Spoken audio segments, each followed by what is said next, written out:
in due time, hintayin ninyo. Hintayin lang ninyo, lalabas at lalabas na yung tao na hindi na makapagtiis. Sukang-suka na sa ginagawa nila na ginagamit nila ang kapulisan sa kanilang sariling interest. Tingnan nyo, in due time.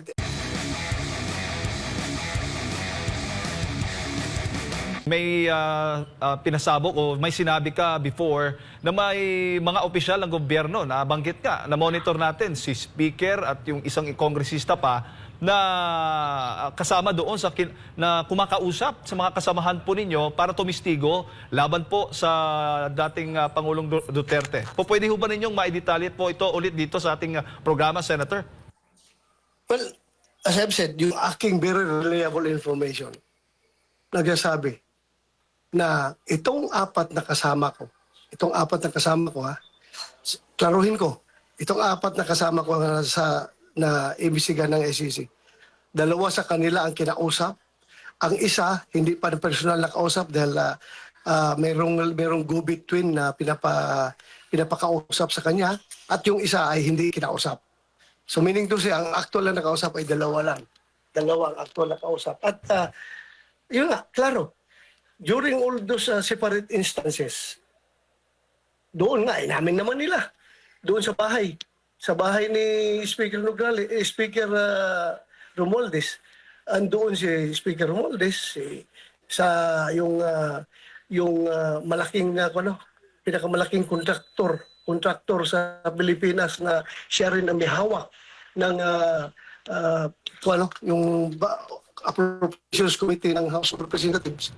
Si Congressman Saldico. Congressman Saldico. At saka si General De Leon at si De Leon ng NICA at si Trillanes. Nandoon silang apat. Si Trillanes at si De Leon ang kumakausap sa kasamahan ko. So, ano ibig sabihin nito? Ano ibig sabihin? Binaligtad nila. Ngayon, binaligtad nilang istorya na si Karamat daw ang lumapit kay De Leon para tulungan na maging chief PNP. Nakiusap daw si Karamat. Oh, sino bang lukuhin nila? Sino bang lukuhin nila? Binabaligtad lang usapan. In due time, hintayin lang ninyo, lalabas at lalabas na yung tao na hindi na makapagtiis. Sukang-suka na sa ginagawa nila na ginagamit nila ang kapulisan sa kanilang sariling interest. Tingnan nyo, in due time, nagpalabas sila ng statement na indeed, kinausap daw si Karamat. O, silang dalawa nagsabi, no? Si General De Leon at si Saldico. Nagsabi na nandun na kinausap si Karamat at binaligtad pa nilang usapan. Binaligtad na si Karamat daw nag-usap na gusto maging chief PNP, tulungan daw. Kahit sinong opisyal, walang opisyal na makapaggawa ng ganong katapang, no? Napapunta ka, sir, meron akong mga information na aking ibigay sa inyo laban kay President Duterte. Basta, gawin niyo kung chief PNP. Ang kapal mo naman. Na opisyal, wag ganun ka, nakakahiya ka. So, binaligtad nila ang istorya. Actually, si Karamat ang unang tinawagan nila na kinunik ni si General De Leon ang tumawag sa kanya, nag-text na gusto siya makipag-usap at yun nga ang dahilan, gusto makipag-usap. Gagawin ka naming chief PNP basta mag-testify ka laban kay Duterte. So ganoon ang takbo ng usapan at si Karamat alam niya ang ginawa niya, alam niya nga wala siyang dapat ma-testify at laban kay Duterte. Alam niya ang ginagawa niya. He held his ground. Hindi siya pumayag. And after that, hindi siya pumayag, anong ginawa sa kanya? Tinanggal siya as director ng CIDG.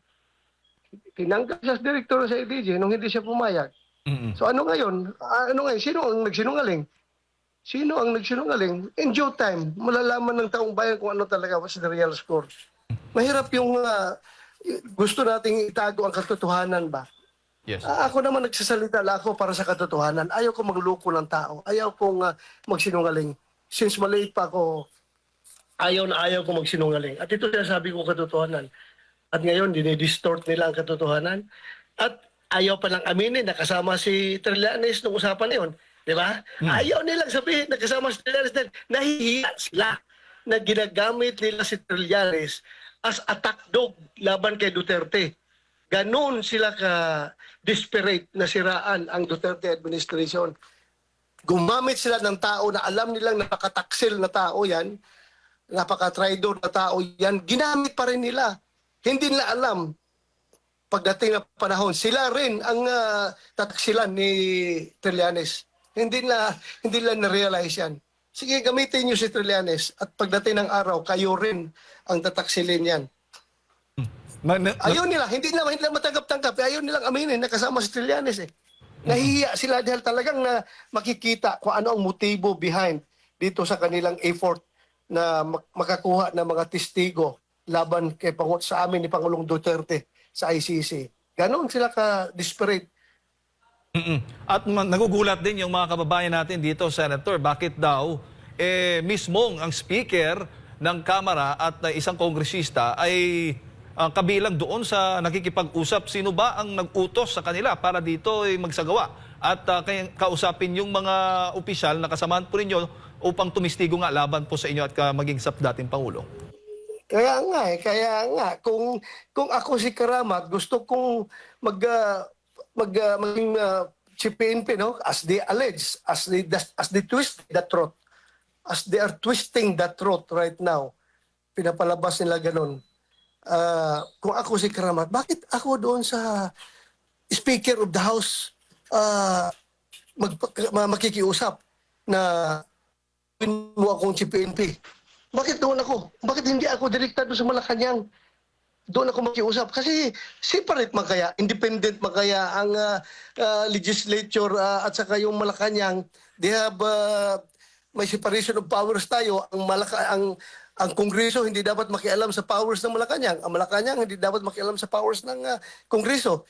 Ibig bang sabihin ngayon na yung nakaupo na si General Marbil ay appointee na ni Speaker Romualdez? Hindi na ito appointee ni Marcos? Ganun ba ang lalabas ngayon? O kung ganun ang reasoning nila? Senator, huli na lang bago ko ipasa kay Admar. Ngayon, may nakatakda yatang hearing ang Kamara hinggil nga po dito sa extrajudicial killing noong nagdaang administrasyon at maging itong pogot. Marami pa parang pinaghalo na nila, Senador, at kabilang nga sa mga imbitado, kayo at ang dating Pangulo at maging si Attorney Harry Roque. Ano ho ba ang masasabi nyo dito? As I have said, I have been consistent sa sinasabi ko, Jed, na I will respectfully decline their invitations on the grounds that I don't want to become the precedent in violating the tradition of interparliamentary courtesy between houses of Congress. Ayaw kong pumunta doon. Dahil kung ako'y simulan kong pumunta doon, wala na. That would open the floodgates na every time magkakaroon ng investigasyon ang lower house at ma-implicate ang pangalan ng isang senador, anytime nang pwedeng ibitahan, papuntahin doon sa investigasyon nila. And tingnan nyo, Admar, kaming senador, 24 lang kami. Sila, mabuti sila doon sa house. 300 plus sila. They can still perform their legislative functions kahit na merong pang absence sa kanila. Pero kami, 24 lang. Kung sige kami patawag doon, paano na mangyari? Wala ng legislative function na magampanan namin. And yan ang reasoning, no? Yan ang reasoning na ina-adapt ng US Congress kung bakit nagkakaroon ng interparliamentary courtesy. So, ganun po ang aking rason dyan. Kung sabihin nila, takot ako sumagot sa mga issues, wala pa akong kinatakutan. Kilala niyo ako. Sasagutin ko sila dyan, pero yun lang ayaw ko i-break yung aming interparliamentary courtesy. Apo. Kung mayroon silang ebidensya laban sa akin, then they can file the case anyway.